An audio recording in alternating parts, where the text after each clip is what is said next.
football coach of the USC Trojans, Coach Lane Kiffin. Coach, how you doing this afternoon? Great, guys. Thanks for having me.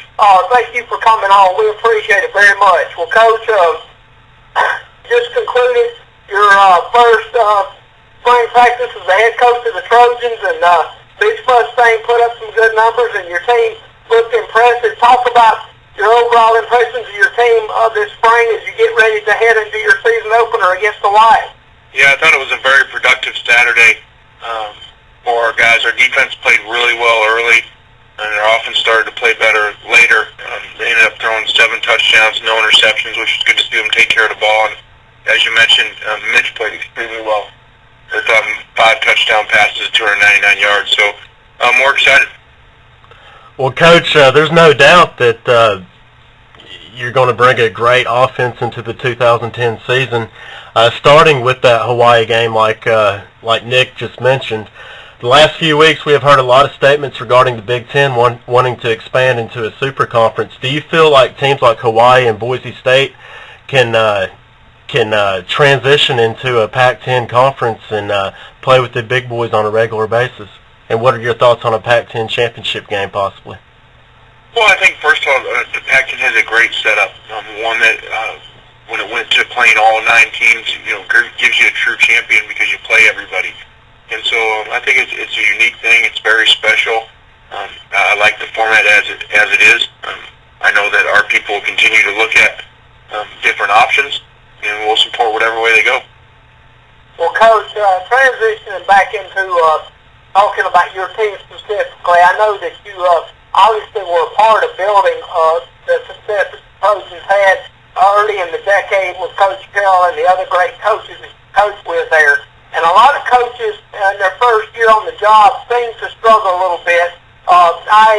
Jim Tressel, Coach Saban, and even you, for example, had some transition last year in your previous job. Can you talk a little bit about how previously being at USC and recruiting a lot of those guys and being a part of building the program initially is going to help make your transition easier, perhaps where you can contend, say right now, instead of having a rebuilding process, if you will?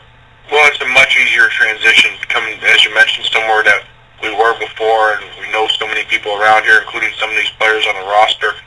And, obviously very close with Coach Carroll and share some of the same philosophy, so that has made the transition easier as opposed to when you go in somewhere, and as you mentioned, Coach Saban coming in there in the first year, and how many players that, either left the program by their choice or the coach's choice, and we have this similar situation in Tennessee as opposed to here. We haven't had very much of that. Well, Nick brings up a good topic because what you guys did when you were at USC the first time was pretty amazing. 2 national championships, 3 Heisman Trophy winners, and that brings us into our email question from Craig in Hanceville, Alabama. He said, Coach, you had an amazing run at your first stint at USC as an assistant coach. In 2004, you guys defeated Oklahoma for your 2nd national championship. Do you feel like you guys would have defeated the Auburn Tigers as well that year, who got left out, or do you think you guys were just that much better than everybody else that season? Oh, I wouldn't know enough to know. I hadn't watched Auburn enough that year to know that. I know that team was really special that we had, and in the style of that win, over Oklahoma that year, 55-19, I think. That was a really explosive team. Well, Coach, my next question deals a little bit with the NFL. I know that Coach Saban and Coach Trino and many other successful college coaches have had stints in the NFL, and I know your father was a great defensive coordinator in the NFL for many years. Could you talk about the differences, say, between college and the NFL, and if you're more of a philosophically, if you're more of an NFL-style coach, or if you're more in the college game? I know Coach Saban, for example, is a college coach with an NFL philosophy. So where do you fit in as far as that mold? Well, I really enjoy both leagues, and there's a lot of great things about both of them. The one thing that I do enjoy about college football that you don't get in the NFL is the building of your team. By being able to recruit and go out and not have to wait to draft and wait for other people or have a salary cap. So that part about college football is really exciting for us.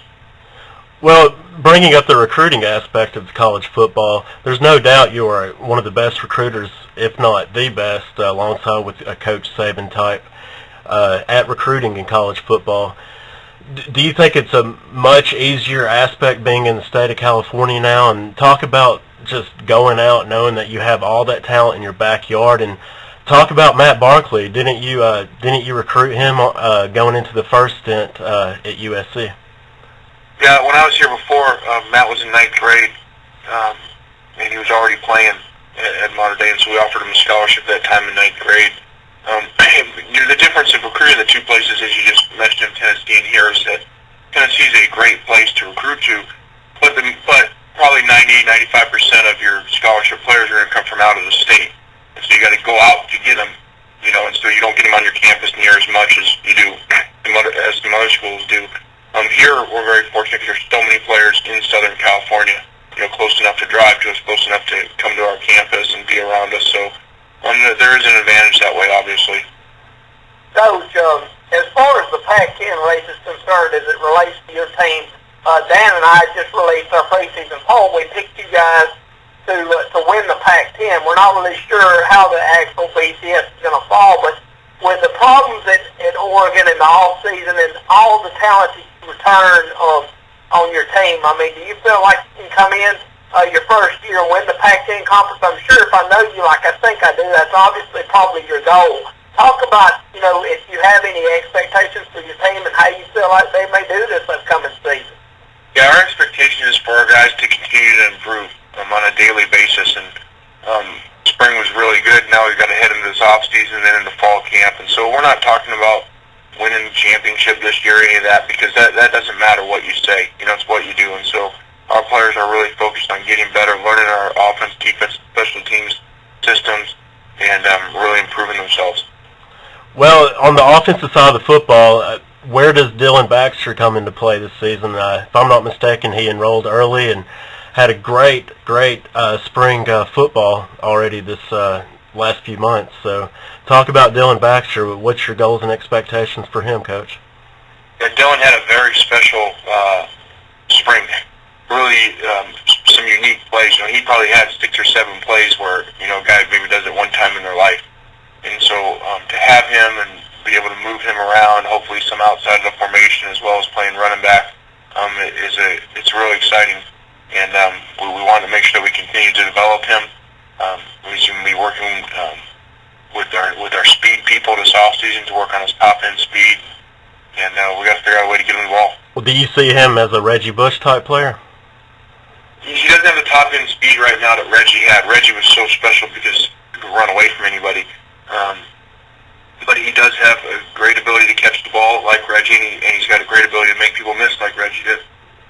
Well, Coach, as it's not talking about Tennessee specifically, but I know you had mentioned once before, that you had to really go out and promote your program because of your previous job. The program was down and you were trying to rebuild it. And obviously you're at a place now where you have an established program. Does that change your philosophy at all in terms of not necessarily what you say, but how you approach making USC a winning program since you guys are already established? I know, you mentioned once before that a lot of things that you did at your previous job, you were trying to promote Tennessee football. It seems as though it's a little bit different promoting USC. Would I be right in saying that?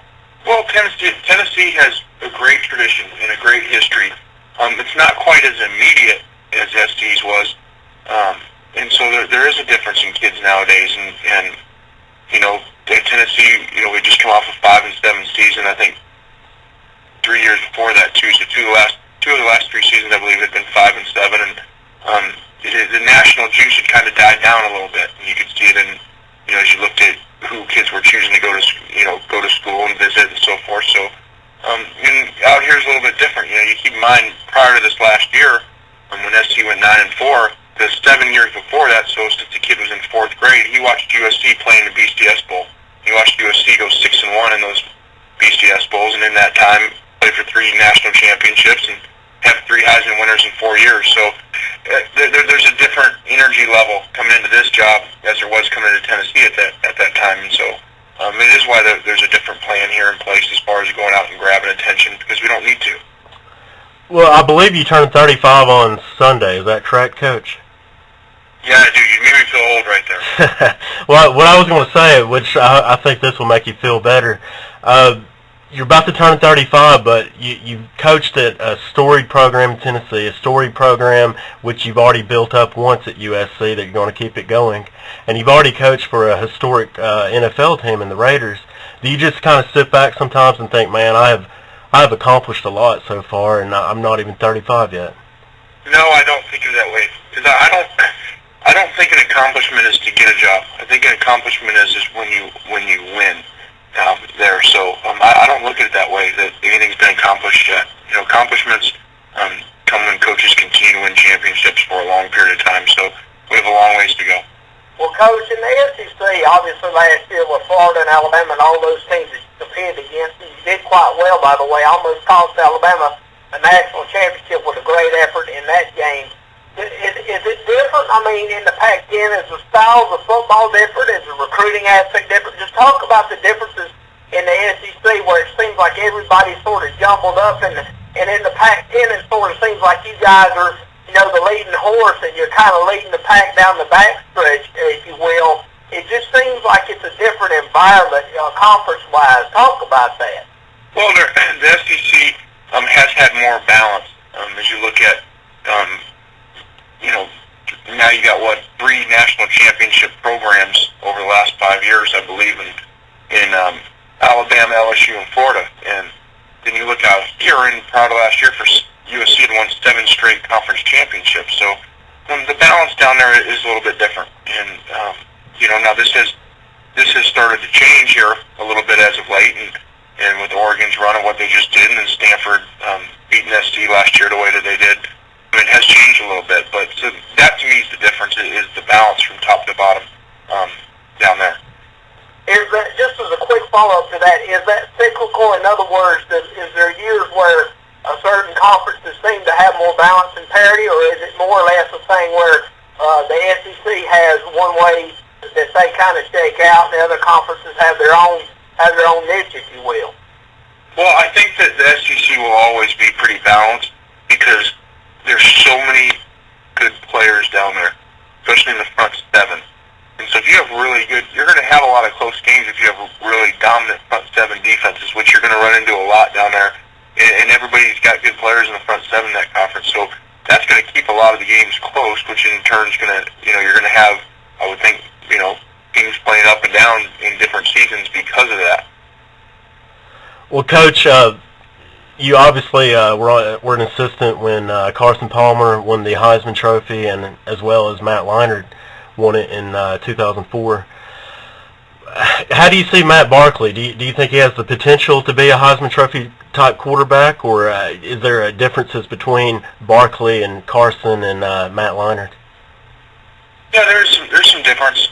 Matt's got potential to be a really, really good quarterback. He's got a long ways to go before we put him in those guys' class. So physically, those guys were taller. You know, Carson was 6'5", Matt Leinart was 6'5", and Matt Barkley's, you know, more like 6'3". So there's a little bit of difference that way. But all 3 of those guys were great competitors and are great competitors, and all 3 of them are really football savvy.